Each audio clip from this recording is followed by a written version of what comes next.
Welcome to the very first pilot episode of the Playtest panel. Today, I am joined by someone who is a 3D modeler, rigger, animator, and slightly obsessed with Labubus despite insisting on how creepy they are. During the day, he's doing contract work, but at every other working hour moment, he's upstart studio, so it's just jam. Ladies and gentlemen, it's Andrew. And although his smile is sweet and voice is soothing, make no mistake, he can turn any Unity project into his own twisted horror. From Sleigh Bells to Blood Breed, available now on Switch, he's our very own solo dev specialist, Blake. Welcome. Hello, thanks for having me. So, this is a pilot episode of the Playtest panel, something that we're hoping will be very fun and enjoyable for everyone to listen to. We're all game devs, but I will say... Andrew's making money making games. Blake has made money in the past making games, and I'm still yet to release a commercial product. But I've done enough YouTube now that I feel like I can be a specialist in that. So that's why I guess I'm in charge of the podcast for now. Me too. But yeah, so we all, I guess we should start off with, how did we all meet? How did we meet? It's Igdam, right? Yeah, I met you at my first exam, and then I met Nathan at GCAP. Yeah, okay. And then I basically met Andrew through Blake and everyone else because it was the barbecue thing. Yeah, so Igdam, it's like a local. I mean, technically they're a charity, but they're like games specialist who organize events and do lots of things around networking. And then me and Blake at GCAP, which is basically GDC, but it's based in Melbourne, Australia. And so we met up at a conference, and then I guess the other ones we met up at it was a monthly meetup, yeah, wasn't it? Yeah, Igdam. Yeah. So. Yeah, I think so, right? I mean, we love Igdam, right? We do. Every month. We've been going every month, which is something I think we'll talk about later, because I think it's really important, and I guess a conversation to have about, because I think game devs, I mean, am I wrong in saying that we're usually more like antisocial? Yeah. Surely not. Yeah. Sure. Yeah, I think so. And so it's funny that as game developers, to make friends, you need to go out and be social. And it's not even just like going out to make friends. It's like you're in a climate where everyone else makes games. And for me, at least, it's like you talk to someone and it's like, oh, you actually are really skilled in your craft, and I feel like I need to go home and practice some more. But yeah, so that's, I guess, us, and you'll get to learn more about all of us through the video. I know, actually, you've both already appeared on my channel. Blake's already done an appearance several times. And then... I was in the interview. Yeah, and Andrew, you were both in the same video, but then Blake also did another for the Slenderman video as well. So viewers... Yeah. Keen viewers of my channel will at least know who you are. But I talked about horror games and murder. Yeah. And really pulled it off. Like, I mean, that wasn't acting though. That was all genuine and real. Yeah. But yeah, that's us. How's everyone's week been so far making games? I think we should do a check-in. It's been alright. It's been alright. Day job, not enough time, honestly, to do my jam stuff. Well, I mean, there is time, but this TFT, I've got to play TFT. After hard days of work, I gotta lock into League. Oh my gosh, she's a League player. I've got some time. I float around. I try to get a bit of work done. And I've been working on my new solo project. I've been staying up to 1 o'clock most nights for the last 3 weeks, and I'm really starting to feel it now. So apologies if I sleepwalk through this podcast a little bit, but the game's coming along, so I'm pretty happy with that. Could you tell us about the game? Yeah, I could. It's a game I have attempted to make about 4 times in the last 6 years, and if you go back to my very first Sleigh Bells devlog from 2019. This was actually the game I was working on before I started Sleigh Bells, and it's sort of gone through many iterations over the years. And this is the furthest it's ever gotten. It's basically, if I was to describe it, it's Manhunt like the banned Rockstar game that we can't legally play in Australia. But if it was in first person, and it's essentially almost an extraction shooter, but instead of like going into an environment and bringing things out of it, you're basically going in and killing people in like the most brutal way that you can come up with, and it's meant to be like very sandboxy, very creative, if that's the way you want to take it. Well, it's interesting because, and this is something we've actually talked about recently, like with Schedule 1 and stuff. It was banned in Australia despite being made by a solo game dev It's from actually Australia. out now. Yeah, they've returned it now. Yeah, it got an R rating. A game that looks like that got an R rating. Because of drugs. Welcome to the Australian rating board, where you can literally have the most disgusting movies and TV shows, but you put like drugs in a Bethesda game, and it's like, oh, that's banned. Yep. So it's interesting. I think, Blake, like when you make games like this, obviously you go for gruesome factor and you go for horror because that's what you find has been successful for you. How the heck do you intend to get a rating for this game? Are you just going to go under the radar and just hope it doesn't blow up? I mean, I feel like they don't have as much of a problem with violence. Like there are certain themes that they really don't like drugs is one of them. But my games, like there's a little bit of nudity here and there in various stuff I've made, but for the most part it's the violence, and the rating board never really has that much of an issue with violence. Like, you know, my games likely get like an R rating probably. I mean, it might be MA, but yeah, I feel like I'll be fine. Yeah, you think you'll be fine? Because I know, like, yeah, it's drugs is one thing, kids is another. Like, never, like that's just internationally, like you can just never do that. And then, yeah, I mean, pilot episode, and we're already talking about like this awfully explicit content. Like, is it going to be banned? But it's like, yeah, it's an interesting thing to think about because it's like, because I know, Ready or Not, because they're doing stuff for console ports, have had to censor a lot of the game. I believe that was not rating board related stuff. That was console I believe it was stuff. like it was console. Yeah. Like the Australian classification board gave them an R rating, like completely uncut as far as I believe. But from what I've heard, it's the consoles that don't like some of the more graphic violence, which I guess that could be an issue I run into at some point. But we'll deal with that if we come to it, I think. That's interesting too. Kill all the people you want. Yeah. PC, just free game. But I've been even thinking about that too, of being like, I'm curious to see as well with certain games how much it is worth to port to consoles. Because, yeah, and it's annoying because console stuff is always so secretive and people don't really get to share the stats because of NDAs. But I would love to see like how, especially like when you see the Switch and like all the really like crap ported games you get, like just the bloatware basically that like sells for $2-3. I'm curious to see how well they sell versus something that's maybe a bit more serious, like something like The Witcher. And then even on like, you know, is that different than on the other two platforms compared to then PC? Because I've been thinking about like, you know, for me, it's like the next 10-20 years of me making games, what it's going to look like.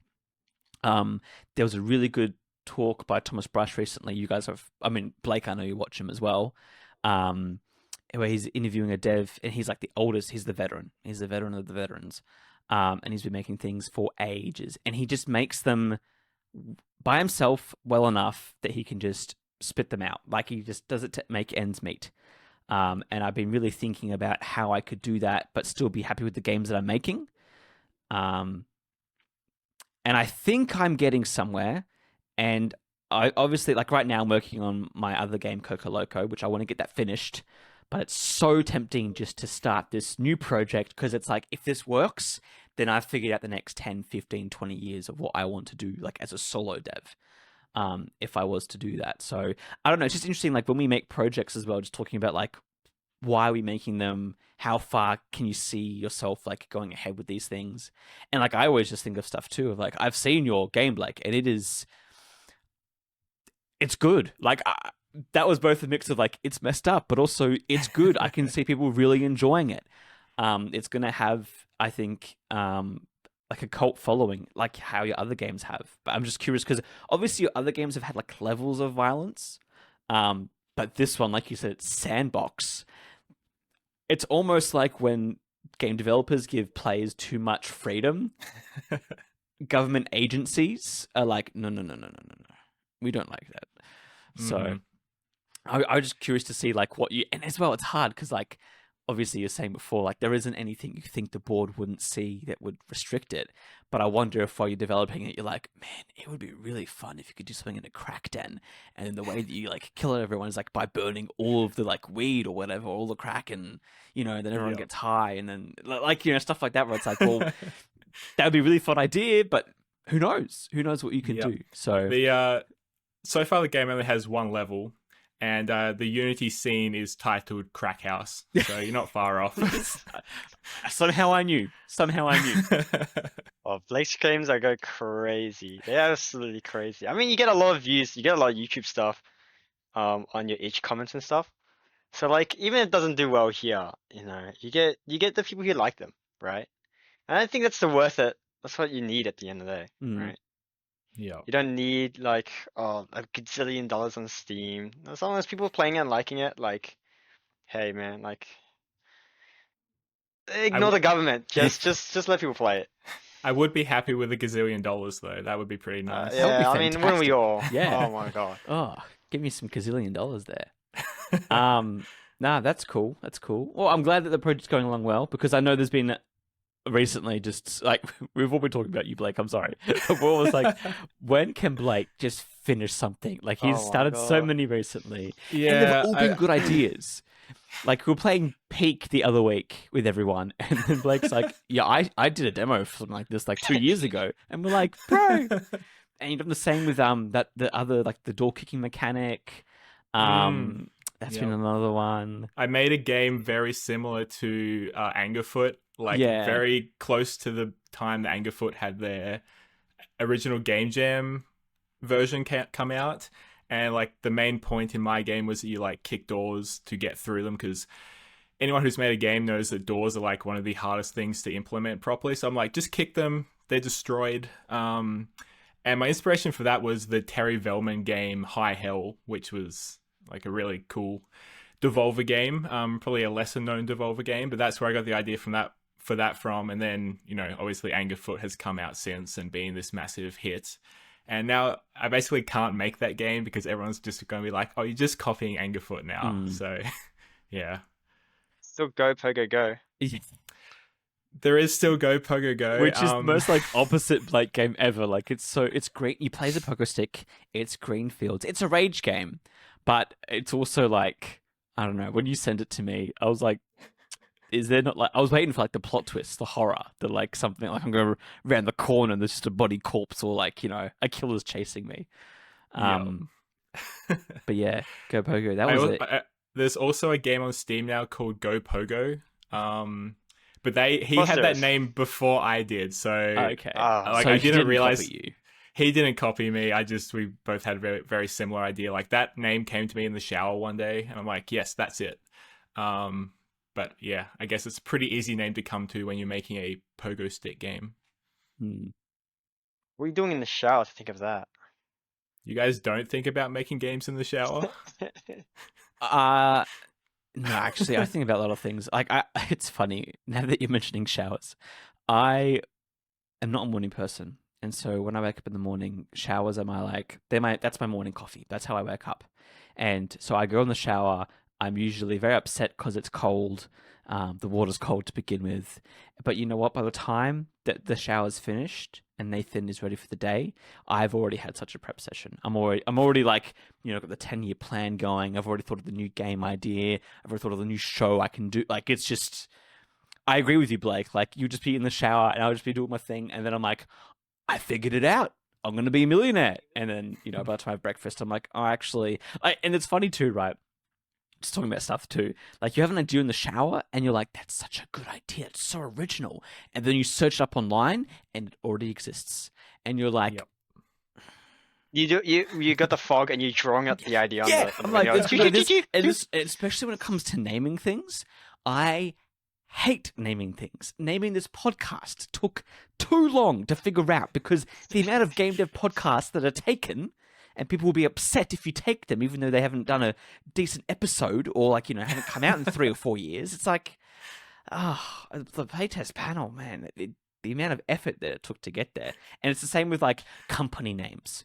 I would struggled to think of my own solo company name for ages. And for a moment, I was like just going to have my initials and like studio or media or games or whatever, and that'd be it. And then you Google that and it's already taken. Basically. And I found one that isn't taken, and I haven't bought the domain or anything yet. I'm not going to mention what it is until all those things have been bought, because that took way too long and I had to accept a lot of facts of things. And I'm like, I want this name, but this other person. And the annoying thing for me is it's always people who have like bought the IP or property and then just don't use it. They just sit on it, or it's a failed business, but they still keep it around because of whatever reason. Yeah. Suspicious Jam had a similar thing. Yeah, what was... We want to be we want to be jam-packed. No, no flame to jam-packed, because I think they're still doing stuff, and they do like little tiny games, and they got a website and stuff. But we were like, oh, that's the perfect name, and then it just never went through because jam-packed got taken. I was like, oh. And we took like, I think we were up to like 4 a.m. once coming up with names. Like, and we started at like 11. How many of you were thinking of a name at once? 4 of us. 4 of yous. Yeah, Wow. yeah, all 4 of us was on at once. I think it was right in the middle of a game jam, one of the game jams, and we're like, we need a name at this point because we had made like 2 or 3 games by then. Yeah. So we were like, oh, and we're like, it's about time we make a name, because we were like gonna post it up. A game, and like, okay, this is gonna be our debut for our name game. And Suspicious Jam is what you came to. Yeah, I mean, we're happy with it now. We're like happy with the logo and stuff. But... Yeah, I think it's good. What I'm just curious to see like how it went from jam packed to Suspicious Jam. Obviously, the jam thing you wanted to keep in there because that's what you guys did. You did game jams. I don't really remember what Suspicious came from. I think we were like making jokes about Among Us. And right, like, yeah. Oh, Sussy is so funny. And things like that. And Simon drew this like, he originally drew this like you know, you guys seen the logo, but it's like this little jam man, and he's running, and like, oh, he looks kind of suspicious, like running from something. And like Sussy is so funny. So we came up with Suspicious Jam. I still don't exactly remember how it came up, but that's like the general timeline. Yeah. I don't know if that's accurate though.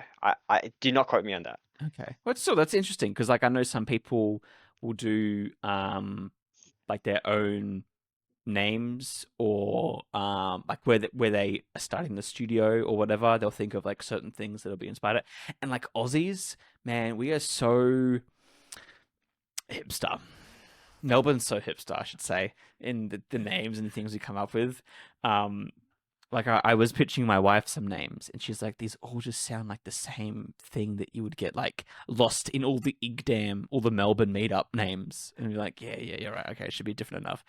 You know, every time Blake comes up with he has like a new game to show. Because I originally thought the list was like 6 unfinished projects, but it has like grown. 50. It has slowly grown.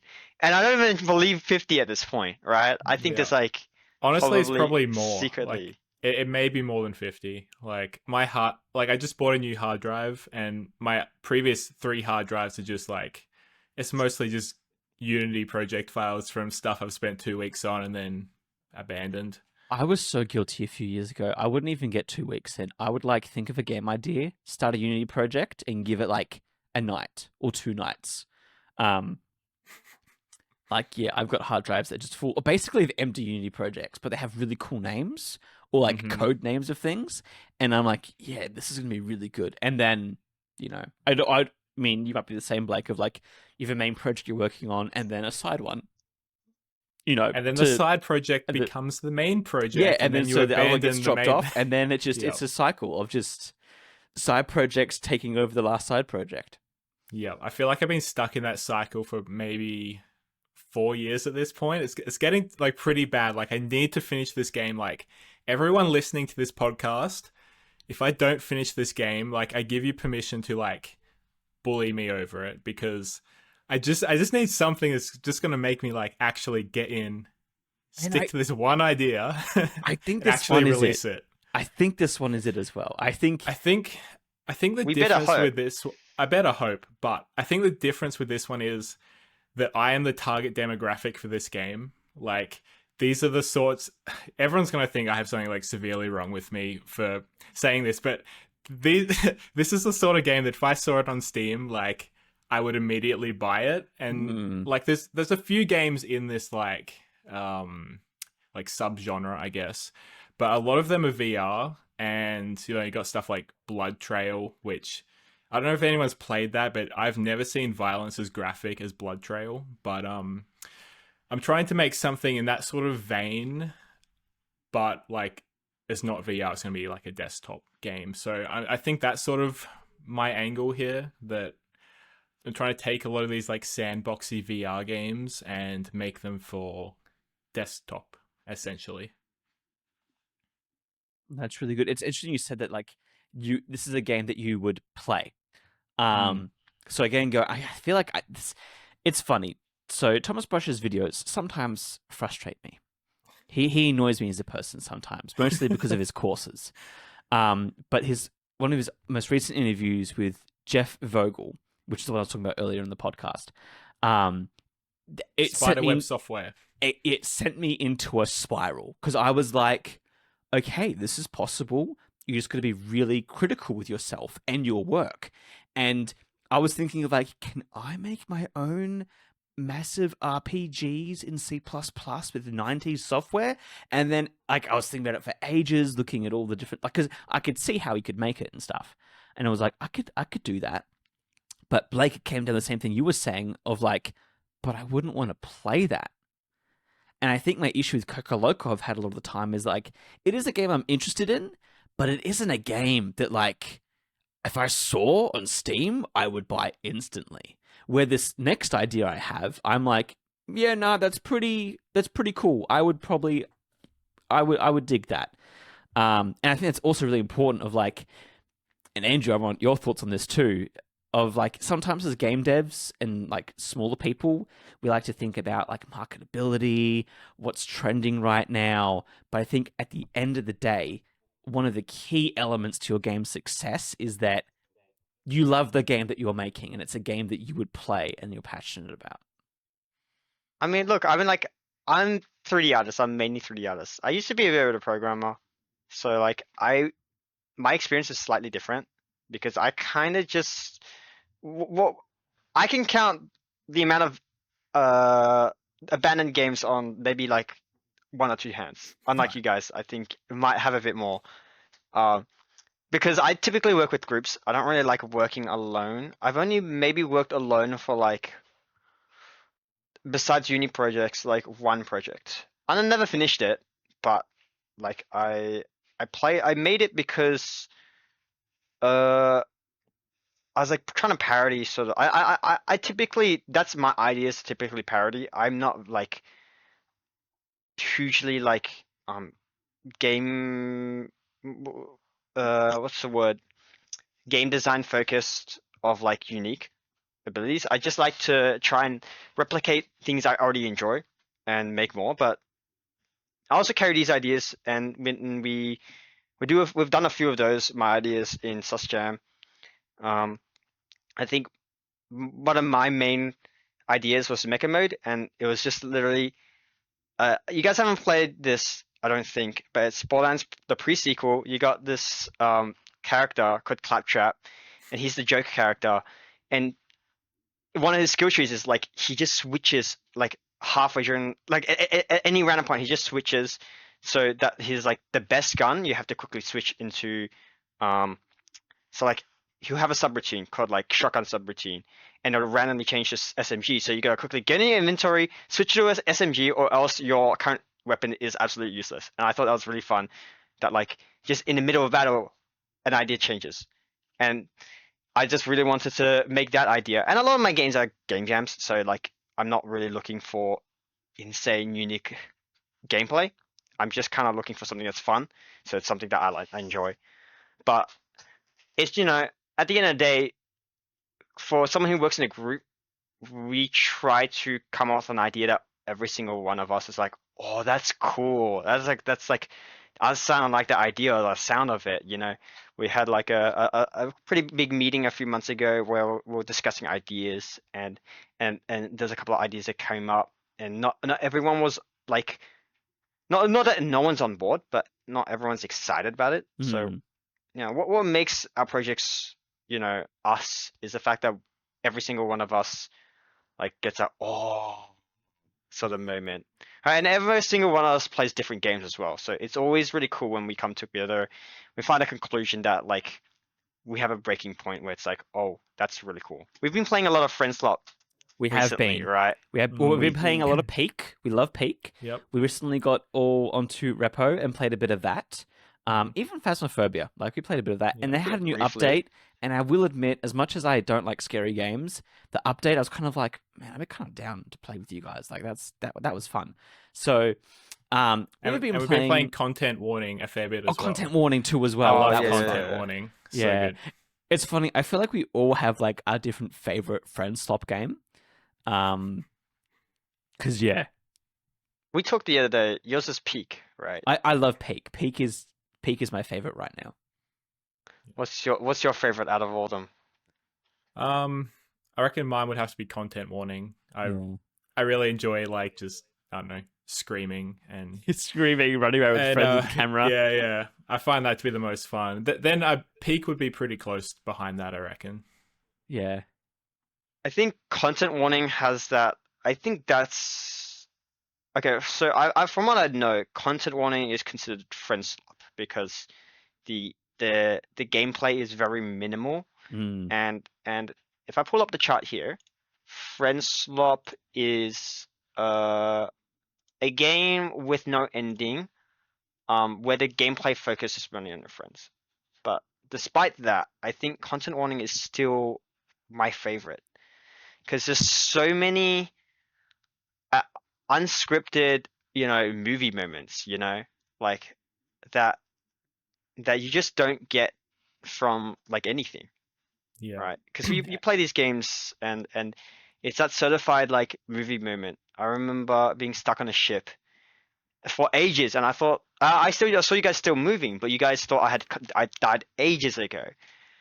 And then I rewatched the footage of you guys being like, Andrew's dead, and right at the end, you guys like, oh my god, there's no way he's still alive. Yeah, that's a movie moment. That's like when. Have you guys watched Minecraft movie? Yep. No. Oh, it's that moment when Jason Momoa comes back. Right. That's a certified movie moment. Yep. And I don't know how they've done it. I don't think it's something they planned, but it's definitely one of those games where it has the most I don't know, like those really cool cinematic moments. Mm. Yep. And It's I interesting. feel like it does horror very well as well. Like there was a moment where I died and became a ghost and I was watching everyone.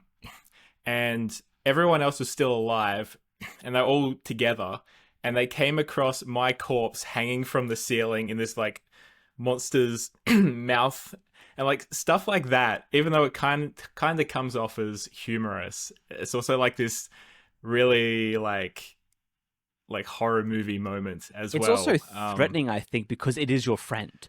And so Right. it isn't so much like a video game, oh, the monster's got someone. It's like, oh my gosh, they have, like, it's Blake. And then when you're like immersed in the world, you're like, my friend is dead and there's a monster in front of me. So I think there's also that extra element of like, especially when you're invested in it, you're right. Like, it's terrifying. Some of those monsters. And even like, I remember we were playing one with like the snail, which is like the slowest monster. But I remember there was like a really fast one chasing me around the shuttle before you like go off, and I was just trying to get rid of it. And then I was like, okay, cool, I'm in this corner, it's not near me. And then you turn to the left, and the snail just is like, it's like that trope of the slowest snail catching up to you finally, and like getting me. Yeah, you're right. It's got a really good mix of like very like like above the surface, it's all like beautiful, colorful, wonderful, and then once you go down, it's all black and white, and it's terrifying. I also think I need to play it more because I only think I played like 1 or 2 hours with you guys. Um, and so I think, and as well, like I didn't know everyone that we were playing with. I think we were trying to be quieter that night as well because I think it was on a different night where we were all like, oh, people are in the house that we shouldn't be screaming at. Where I feel like if we did like a LAN party content warning, I think that would be really fun. I think, you know, there's a lot of criticisms towards Friendslop, and I think most people don't really criticize these games.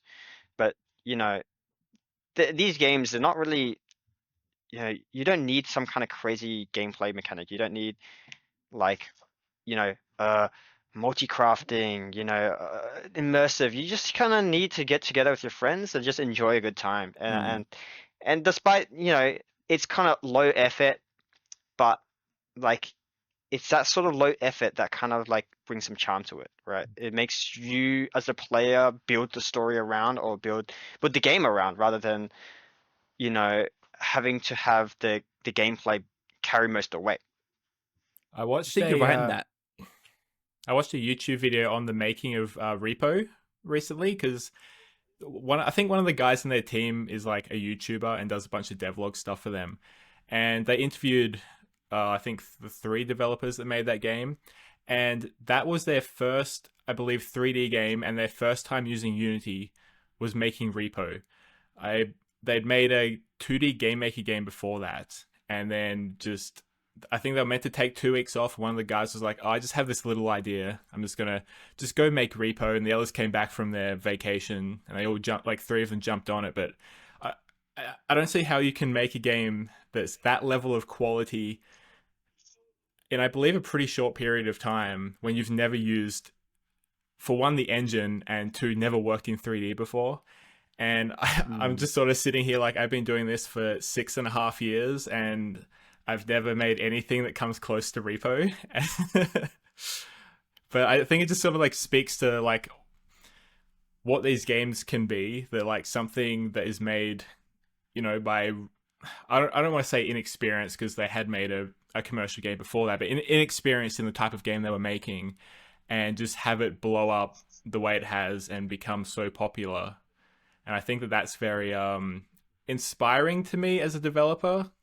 And I think a lot of like these games do get hate, but I feel like a lot of it is misplaced in a way that they're sort of branded as like low effort games. But, you know, I've never had more fun than I have playing these games with my friends.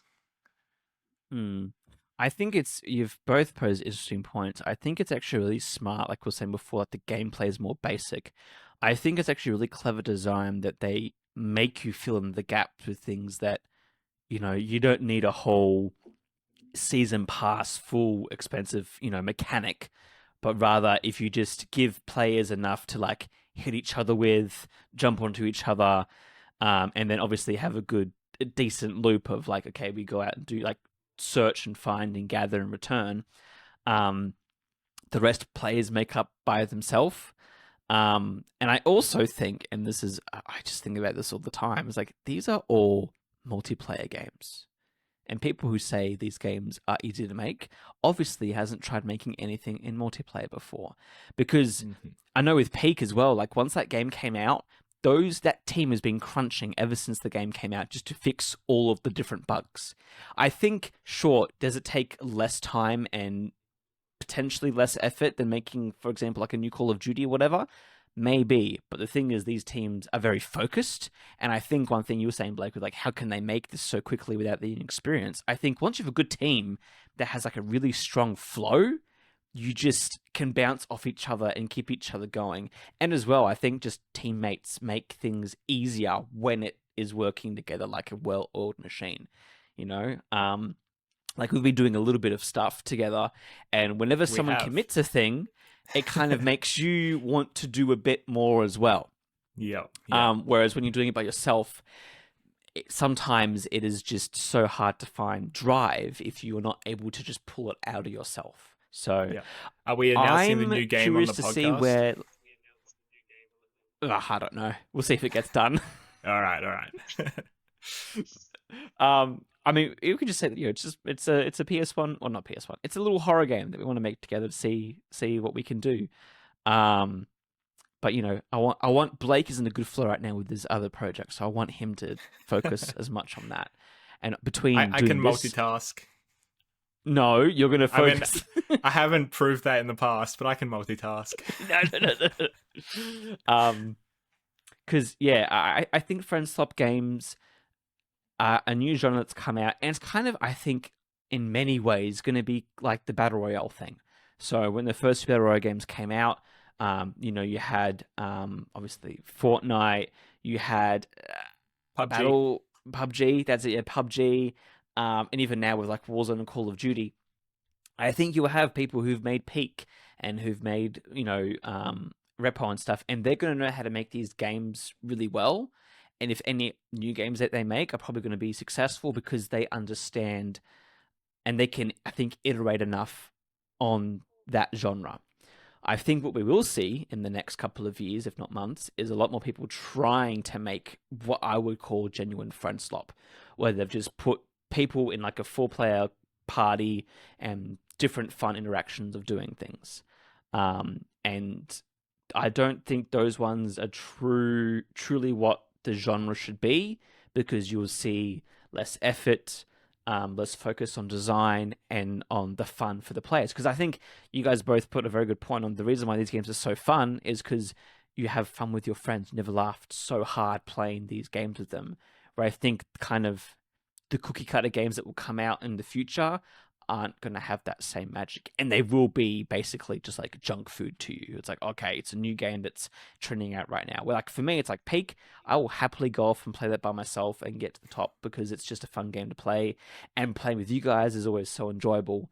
And even with content warning and stuff, I think those are the Fortnites of Battle Royale now to what Friendslop is, because people will always go back and say, let's go play content warning. That was when it was good. Where now it's going to be, who knows how many Friendslop games are going to come out. And you'll probably have issues where devs aren't as committed as the teams behind the ones who've played, because they're not going to do updates and things are going to be more broken. And because, that's the scariest thing for me, releasing a game, especially something that's multiplayer, is just the absolute grind you have to do for the next 2 or even just the next month after release because of all the things that could happen. So that's my little rant of like thinking about it. I don't know. Do you guys think that Friendslop is going to start to move away from horror now? Because we have games like Big Walk coming out of Australia pretty soon. Do you think like I feel like apart from Peak, or I believe Peak does have some horror elements to it that we just haven't gotten up to yet. Peak's probably the only one that I've played that isn't a horror game as well. Like I'm not very well versed in this genre, so maybe everyone's yelling at me, telling me I'm stupid that there's a bunch of non-horror Friendslop games. But do you think that this genre is going to go in a different direction now? Or like, where do you think it's headed? It started in a different direction because it started with. I think it started with Among Us. That's why I think it started. This is a good point. Among Us isn't a horror game, but I think Friendslop lends itself so well to horror games, right? Because there's something, party games are kind of like the original Friendslop, and you're kind of versing each other. Whereas like, what kind of like makes a enjoyable experience? It's not like you do a lot of PvP, but now there's a huge threat, and you're all band together to try and fight it. Which also, Peak is like the big threat is the big mountain, right? But there's always that big monster, that like. How would I say, like that the overcoming threat of something that's like terrifying, that like lends so well to friends. Like it's just like how you'd never say Bloody Mary 3 times in the mirror by yourself, but you'd love to do it with your friends. You'd love to explore abandoned buildings with your friends.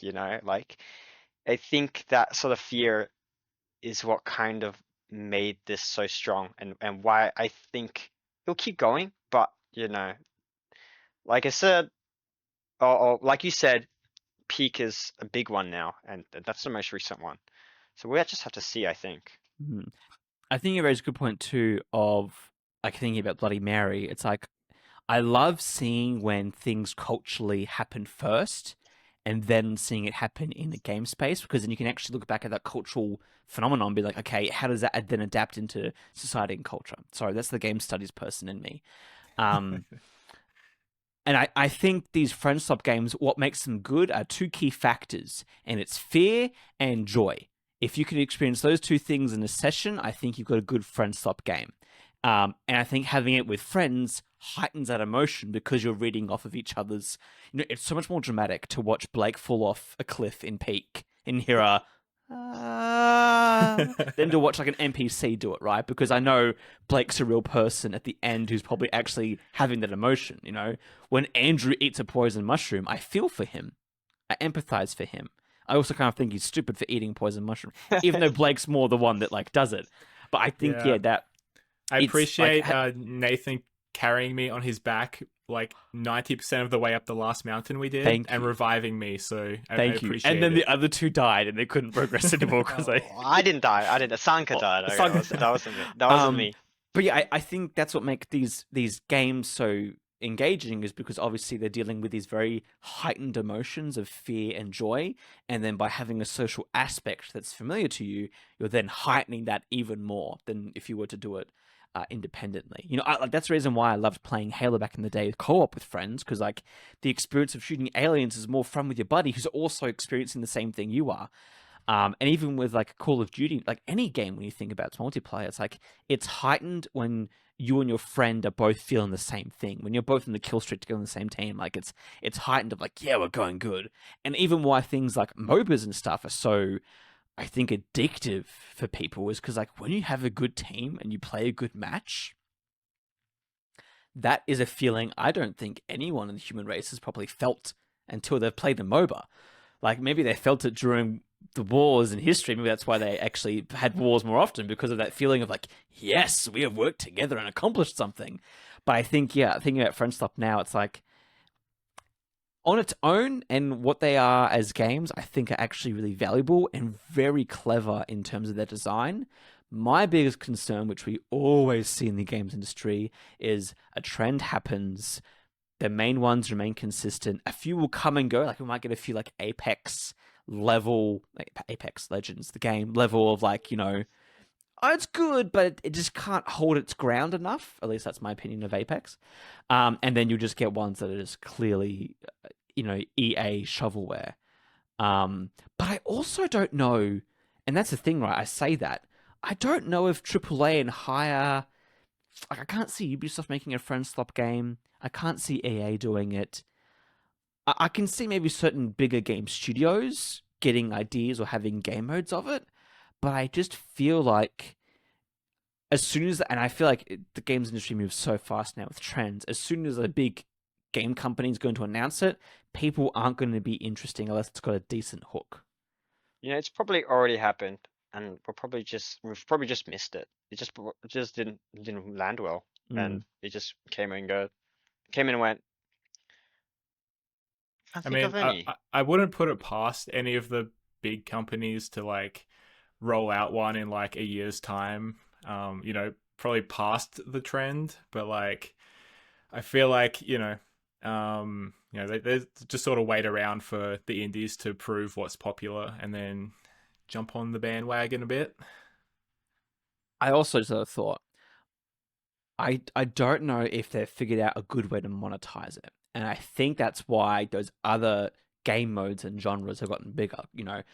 Fortnite is free, but holy cow, do they make a killing with the microtransactions? And same with every other game. Where Friendslop, I think, sure, you can do the same thing Team Fortress 2 did with like hats and styling. But but then again, it's like every other game now is cosmetics. I think you need a really good, for them at least, a good business model of like what can we sell that would get them going. But everything I'm thinking of is, already been done, and it's so hard to I feel like you Friendslop's almost need not an as established IP for it.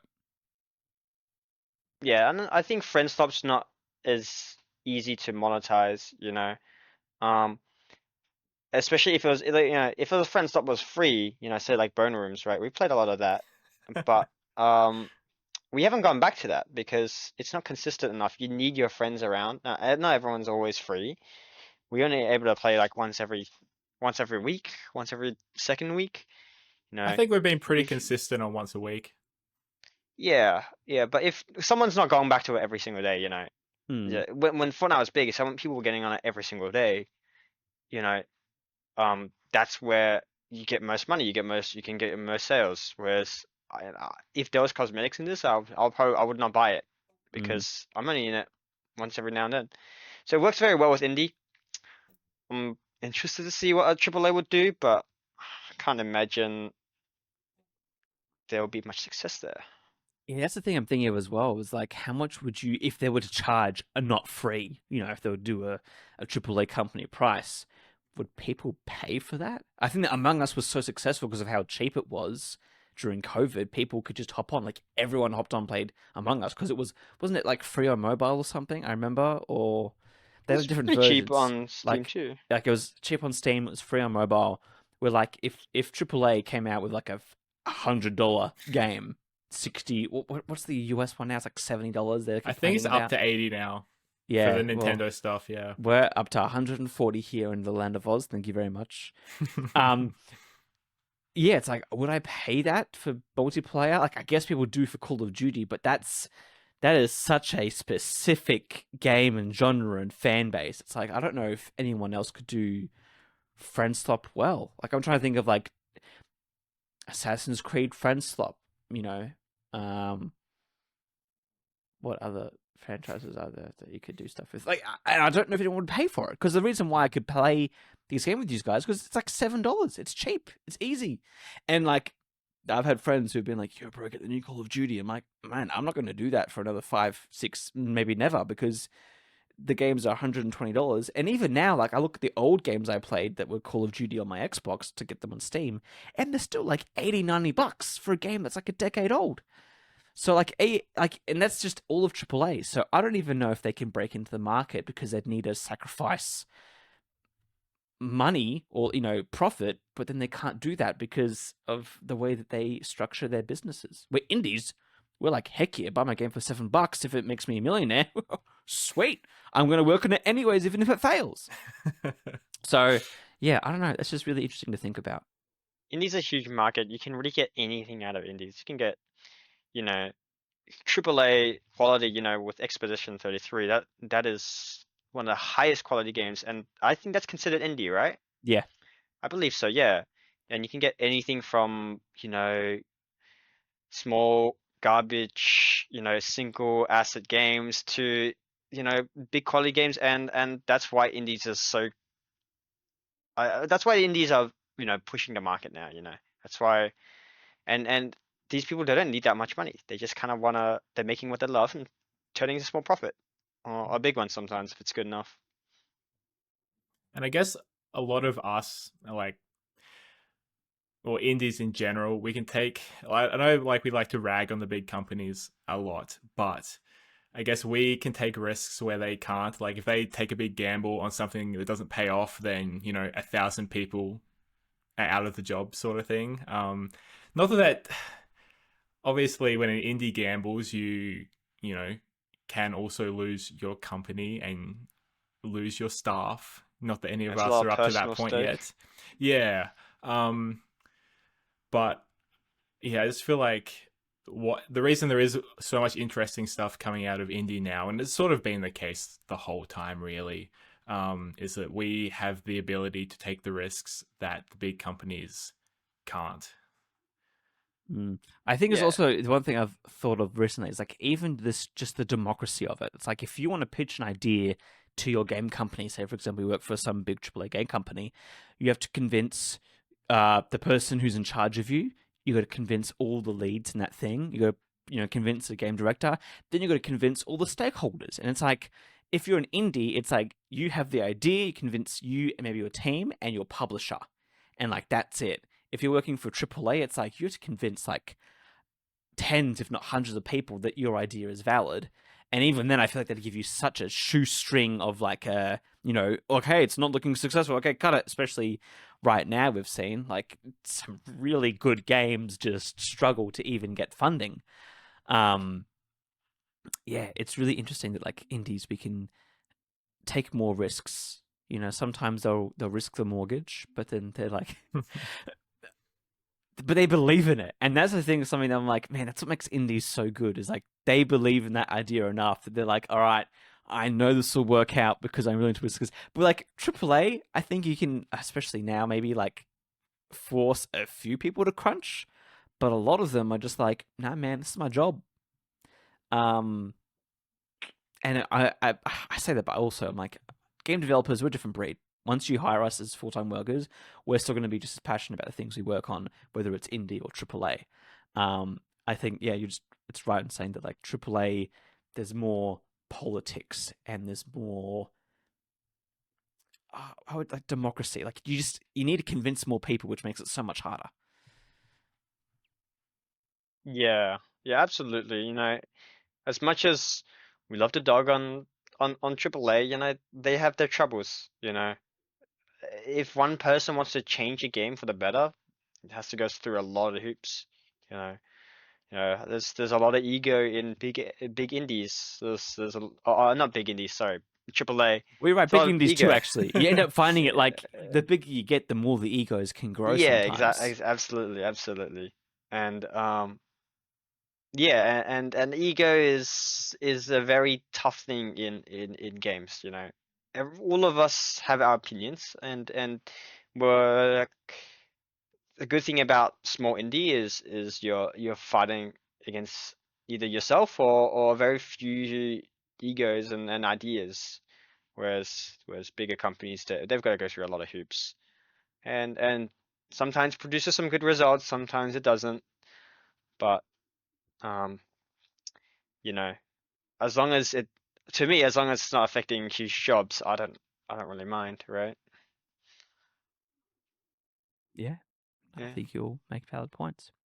Look, I think we're going to wrap up today's episode there. That's actually been a really good chat, really insightful. And it's the pilot episode, everyone. So in the future, we hope to have guests on and they can talk about their games. We can even play their game and they can kind of give a director's commentary on what we are playing. And so those who are watching, if you have any game developers you'd love to see on the show or games that you wish to learn more about, let us know. We'll be free to reach out to them and talk with them. But yeah, that's it from us. Do you guys want to outro yourselves? Let us know where people can find you, the best way to support you, play your games, and all that good stuff. Yep, I'm Blake McKinnon Productions on YouTube. I'm also Blake McKinnon Productions on itch.io if you want to check out some free indie horror games. And if you're on X and or Twitter, I'm Blake M Prods on there. They're probably the three best places to find me. Oh yeah, you can support me. The best way you can support me right now is by buying my game, King of Ping Pong on Steam. King of Ping Pong Mega Mix on Steam. I think it's still on summer sale. I think. There are some Might be when plans. this episode's out. I'm sorry. Oh, we'll 3 see. weeks We'll from see. now. But there Go are buy it at plans full for price. full Yeah, price. buy it full price or check my TGX video because there are Steam codes for it in there, and I don't think anyone has found them yet. So if you want a free copy of it that still supports them, then go watch that video. Or just go to Steam, pay full price, because how much is it? It's like $7, $8, $14. I forgot how much. $8 AUD, so it's like $6, I think, So USD. cheap. It's uber cheap, uber cheap. But McDonald's otherwise, is more expensive than that, everyone. Okay, if you can buy a Happy Meal, you can buy this game. support Nathan here. Yeah, become a channel member. You can do that. You can do that. Okay, so people can't follow you. They can't see your art on ArtStation or anything. You don't post anything. Oh, not really. I just mainly No. work in games now. Well, you can find Yeah. Andrew here on the podcast. But yeah, it's pilot. Hope you enjoyed it. Let us know your feedback and thoughts. And until then, we'll see you in the next episode. Bye, everyone. See ya. Bye.